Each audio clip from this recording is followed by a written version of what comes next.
Ang bisita natin ngayong gabi mga bayaw ay larawan daw ng tapang. Mantakin yung tibagin lang naman niya ang isang political dynasty sa Maguindanao. Isang padre de pamilya, ama ng probinsya, na pagkatapos ng isang matinding trahedya, ngayon ay simbolo ng pag-asa. Okay mga tol, welcome sa isang episode ng Wasak. Ang bisita natin ngayong gabi, nako, sariwang-sariwa lang kapapanalo, nabigyan siya ng ikalawang mandato sa probinsya ng Maguindanao, mga kapatid. Ismael Toto Magodadato, sir. Congratulations again. Thank you. Anong pakiramdam, sir? Masaya. Talaga, parang kumbaga tinambakan mo yung kalaban mo. Oo. Hindi ko in-expect yun eh. Oo, hindi ko in-expect yun. Siguro, dun sa nagawa ko, yung ginawa kong proyekto, yun siguro yung ipinalit nung sinuklin ng mga tao. Teka muna, Gob, bago sa lahat, pakilala muna natin itong mga magandang lalaki sa likod natin. Ito si James. James. James. Ito si Aya. Aya? Hi, James. Para ano lang, seguridad lang kay Gob. Hindi pala Maguindanao, no? Maguindanao. Yun pa ang tamang pronunciation, Gob? Maguindanao, yun pala. Gob, assessment lang ng iyong first term. Was it anything like you imagined? Unang-una, nagkaroon ng liwanag. Karoon kami ng kapayapaan. At yung tao malaya ngayon. Wala na yung namumwersa, wala na yung nang-aapak. At marami na rin nakapag-aral. Yung sinabi mo word kanina na kapayapaan, sa tingin mo ba, posible yan? Kasi hanggang ngayon, pag sinabi natin yung pangalan ng probinsya ninyo, may nakakibat pa isang word ron. At mukhang matagal-tagal bago malimutan ng mga tao yan. Pero do you think posible yan within the next few years, yung absolute peace sa Maguindanao? Posible. May 8-point agenda kami. Isa doon yung programang pang-edukasyon. At kung sino mang gusto mag-aral, na kolehiyo at sila ay galing sa talagang pinakamahirap at deserving students, ay binabayaran namin ng full. Edukasyon talaga, trust mo to. Edukasyon dahil nakita ko na kahit anong sangkatutak ang pirmahan mong peace process or peace agreement, wala yan pag walang pinag-aralan ng tao. Yung pagpalit ng kalye doon, yung ibang kalye doon. Yung mga pagpalit ng pangalan. Ng mga munisipyo o mga kalye? Mga kalye, munisipyo. Pangit na pangalan, mga ganyan. Pangit painggan. Alam mo, may plano na din kami itong second term ko, na change na namin yung mga pangalan doon na hango sa tao, na kahit na hindi pa patay, ipinangalan na. So, kailangan tanggalin na yun. Pwede ba kaming maging turista sa Maguindanao? Pwede kami sightseeing lang, Pwede. Ano ba makikita namin doon, Gob? Alam mo, may mga beach line kami dyan Itong Kaohsiung Beach, Okay. Hango din sa... May Kaohsiung kasi, di ba? Sa bandang China. Ito naman kasi, infested kasi ng Chinese itong Cotabato City, Datupiang and Buluan, may place, So ito siguro, dati siguro dyan, nagbe-beach dyan, mga incheck. Kaya nga Kaohsiung. Saka sa Cotabato, maraming Ilocano Nag-migrate yung mga... Daming Ilocano doon. Katunayan nga, yung mga tito ni Patrick at ni Manong Bong, Antonio, nandun sa amin. At doon nakadede yung aking tatay doon sa Pinsambo. Okay. Kaya may isang lugar doon, mga Ilocano yung salita, di ba? Doon sa may... Sa bayan namin mismo. Alam mo ba, Jun, ito dapat ay magiging doktor. Yun nga, nabalitaan ko rin yun. Pero biglang naligaw sa political science. Isang taon na lang, di ba? Parang... Ang tanong ko, anyari? Na-convince kasi ako nung mga panahon na yun, mag-rally-rally. At karamihan dun sa aking mga kasama, yung mga political science. Siguro mag-shift na rin ako ng political science. Okay. Pero nun, gusto mo talaga maging doktor? Gusto ng dati ko. Gusto ng magulang ko. At tayo ko naman kumbaga, puwersa lang yung nagawa. Of course, you come from a highly political clan, politicized clan. Medyo inano ka ba nila sa direksyon ng politika? Ayaw ni Daddy. Okay. Ayaw ng tatay ko. Kasi, una-una sabi niya sa akin, magulo at kailangan maging doktor ka. Okay. True enough, nagkatotoo. Yun na nga Minsan sasabihin na sa akin, itong Muslim na to talagang rebelde talaga. Sabi ko, paano naman yung mga Kristiyano, mga kaibigan ko, rebelde rin yan. Siningle out ka lang talaga. Kasi nagpapakilala talaga ako na Muslim ako. At sabi ko kasi, Ang gusto ko mangyari kasi noon, yung mga tingin nila doon sa mga Muslim na iba, sabi ko naiiba naman to. Oo. Para tularan. Oo. May ganun pa rin diskriminasyon. Pero alam mo, yun ang kumbaga malaking nagpapabago sa akin. Every time na pinupuna ako or may nagko-comment sa akin, challenge yun sa akin eh. Baka may kulang pa. Kailangan baguhin ko. May parang may dilema na parang mahirap biruin o yung parang may gano'n eh, no? May ganung ano, which is mali, no? Nakakatakot. Sorry to bring the issue up, pero itong trial, no? Hindi ba kayo sobrang nababagalan sa nangyayari? Nababagalan din. Pero kinukonsider ko naman yung kasi yung bulk ng evidence, then yung numbers of the witnesses. At, Di ba kapaplead lang ng not guilty na itong napakarami? Oo nga eh. Pero expected na yun na yung ako, inisip ko na rin yun na yun talaga yung isagot nila. Kailangan mo umamin, di ba? Wala namang Gob, meron pa rin bang element of vengeance pa rin ba sa puso mo? Alam mo, every time naiisip ko yun, nagpe-pray na lang ako. Okay. Ang akin naman, ay lagi kong hinihingi sa Panginoon na sana makuha namin hustisya. Hustisya lang. Pero bilib ako dito kay Gob, yung, sorry Gob, nabanggit ko lang. Nung panahon na nangyayari yun, ano trahedya, ibang ano lang eh, hindi galit, hindi ano, parang nadadala nyo ng, hindi ko kaya explain eh, pero parang gano'n eh. Simple lang na mahinahon, na ano. Alam mo kasi, pagka nagpadala ka doon sa init ng ulo, ay lalo kang malilihes. Mawala doon sa kung ano may dapat ipuntirya mo doon sa... Tulad nung 23, hindi ko na lang din sabihin ko sino sa mga na talagang may nag-abang na doon sa na para, kumbaga, gagawin din yung kung ano yung ginawa doon sa amin. Nung malaman ko, tinawagan ko talaga. Sabi ko, huwag kayong gagawa. Baka mauna pa tayo doon sa rehas. Talagang, sabi ko, wag. Please lang. Madali lang ba sa'yo, Gob, makatulog ngayon? Kailan lang nagkaroon ka ng attempt, di ba? May pinasabog doon sa dinadaanan ng convoy ninyo. At lately, may mga ganun, di ba? May attempt na may kidnapin yung pamilya mo, ganun. Hindi ba, minsan nagsisisi ka na parang, ano ba ito pinasok ko? Yun din eh. Pero ang ano ko naman doon eh, para doon sa kalayaan ng tao. At gusto kong pagandahin yung aming probinsya dahil pinagsamantalahan, naiwan ng ilang taon. Tao lang naman ako eh. Minsan hindi ako nakakatulog. Ang ginagawa ko na lang pray ng pray. Midnight prayer.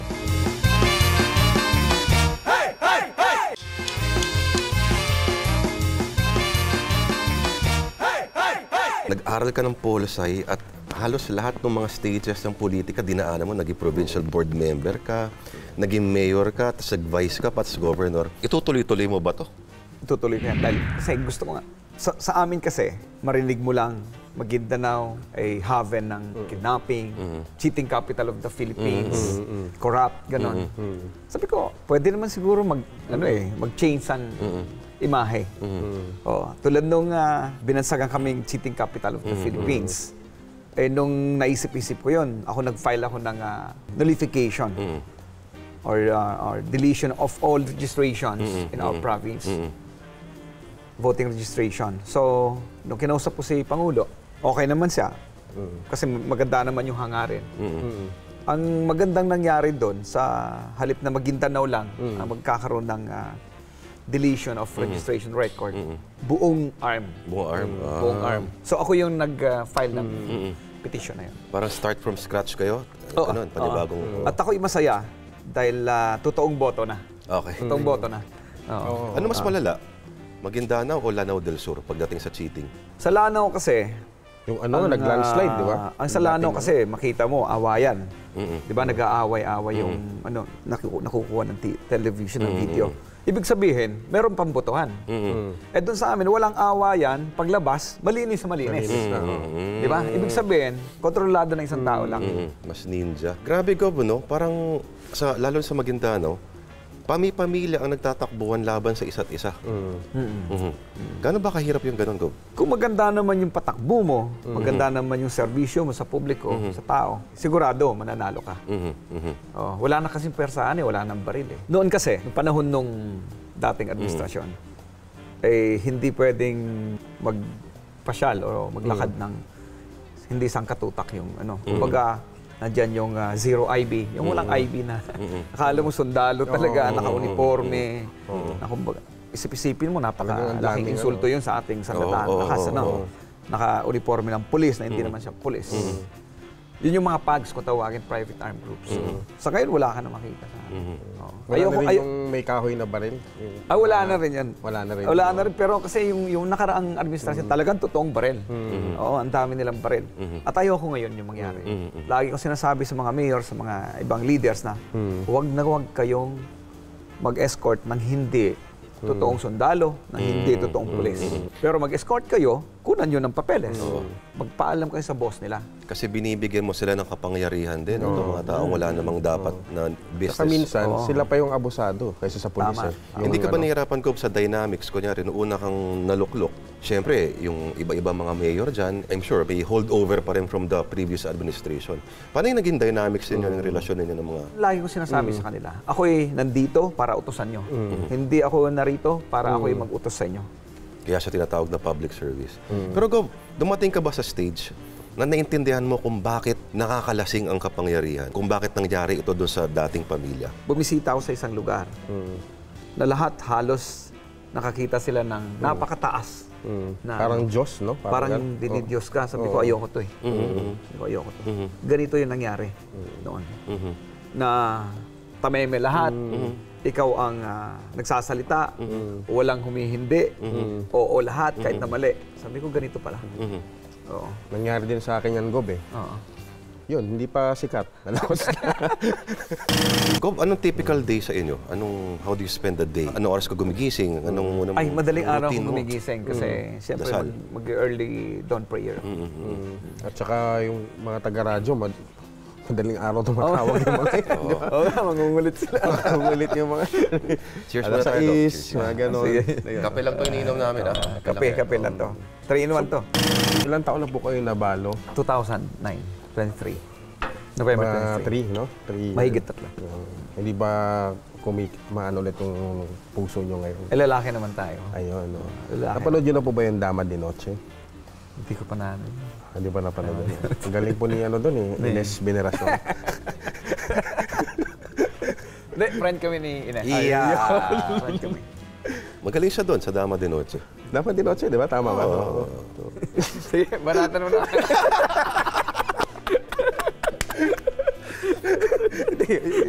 Hindi na pa pinoproblema ko paano tatanungin. Paano siya mag-i-entrada. Paano niya? Nasagot yun eh. Nasagot yun eh. Friend. Tanong lang, Gob, sino sa mga Team Pinoy ang hindi ninyo binoto? Parang naboto ko lahat. Binoto mo lahat? Oo. Kasi party man ako. Yan. At may ano naman din. Pangalawa ko palang na change ng partido to. Dati lakas ako. Pangalawa pa lang to. Sino ang naging pinaka-close ninyo, Gob, among the national leaders? Si Jinggoy Estrada. Kasi nung mayor pa ako, mayor din siya, siyang naging presidente namin. Oo. Mayor's League. League of Tsaka halos kasing idaran nyo rin yun eh, no? Oo. Tsaka naging close ko din si Senator Bong. Pagka nagtitaping siya nung... Parang mga artista yung naging... Hindi naman, pero naging kaibigan lang. Marami ka naging kaibigang artista ko ba? Kaya halata ko. Minsan, iimbitahin ako ng senator eh. Sabi niya, taping ako ngayon ng idol ko si Kap. Halika, doon tayo. Oo. So, inaabot kami ng alas 12 ng gabi. Pagkatapos ng taping, gagala na kami. Pero weird, no? Parang naging leading lady rin nila si... Sino Cebu? Sino, Joe? Sige, Hindi, wala ako doon. Hindi ako artista eh. Okay. Pero kung hindi ba weird, ano? Si Senator Bong kasi, tagalakas, affiliated kay GMA na malapit daw dati doon sa yung pamilya na yon. Napag-uusapan niyo ba yung mga bagay na? Wala naman.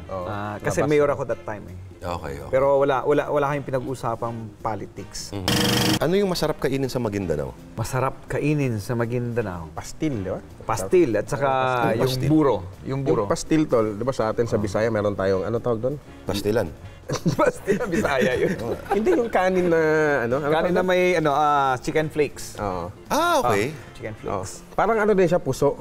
Pero nakabalot sa dahon. Nakabalot sa dahon ng, saging.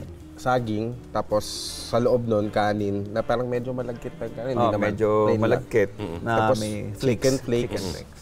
Tapos isang buro. Yung parang sa Pampanga ba yan? Mahilig ang Maguindanao ng buro. Burong dalag. Wow, parang masarap yun. Mahilig ba kayo sa maanghang? Ang mahilig talaga, tausog at saka Meron sila nung yung parang nyug na maanghang. Na binubudbod nila sa kung kahit saan Parang ganong condiment Ang tawag doon, palapa. Palapa. Sa inyo ba yung yung magandang make-up pag kinakasal? Sa inyong tausog tribe ba yun? O anong tribe yun? Makapal na make-up na puti na may... Maguindanao. Maguindanao yun, no? Ang ganda nung kasal na yun, eh. Kinasal ka na dati? Hindi, naka-witness lang ako ng gano'n. Hindi natuloy nga yung... Tingin mo, bakit hanggang ngayon, factor pa rin itong mga Tausug, Maguindanao, Maranao, Badja, mga ganon. Bakit factor pa rin siya hanggang ngayon? In this modern age, para itong mga tribal denominations natin, hindi natin nakakalimutan pa rin hanggang ngayon. O importante bang hindi sila kalimutan? Importante. Kasi may kanya-kanyang, kumbaga, customary and tradition na yun naman hindi dapat iwanan. Kaya nga sabi ko sa kanila, yung mga taga doon sa amin, kumbaga yung mga kanta, pati yung mga ensembles, kailangan nakapreserve yun. At maganda ang musical heritage ng Maguindanao. Matindi, makulay. Saka nape-preserve ng NCCA yan, yung mga tribes, di ba? Sa Mindanao. Ultimo, pati pananamit. Sabi ko, dapat yan. Pumunta doon dati si Jose Maceda, di ba? Record yung Mahilig ba sa lakos sa mga taga Maguindanao? Binili na anak ko kanina. At saka nakaprada na sapatos. At walang, sabi ko kay isa anak ko si Grace, sabi ko, ate, bilhan mo ako ng damit. Wala akong pang forma. Yeah. Okay. Yun, Binilhan ako number 3. Pwede natin tingnan na yung tattoo mo. Ano ba yung tattoo na yan? Ay, ito. RMG. Ito sa Magic Group to. Magic Group? Okay. Guardians. Guardians. Gringo? Oo. Na-interview natin siya. May ganyan din. Oo, RMG. Sino ang ngayon na-admire mga political figures natin ngayon? Greatest Muslim statesman ng Pilipinas? Salipada Pentaton. Alam mo yun, Jun? Hindi. Ako rin General Pentaton. Naging senador din siya. Okay. Ano to? Taga-amin yun Okay. 60s to? Bakit mo siya ina-admire ko? Siya yung maraming napaaral na politician. Siya rin yung isa sa nakipaggera nung Second World War. At siya rin ang nagpapasok ng mga settlers dun sa... in-open up niya.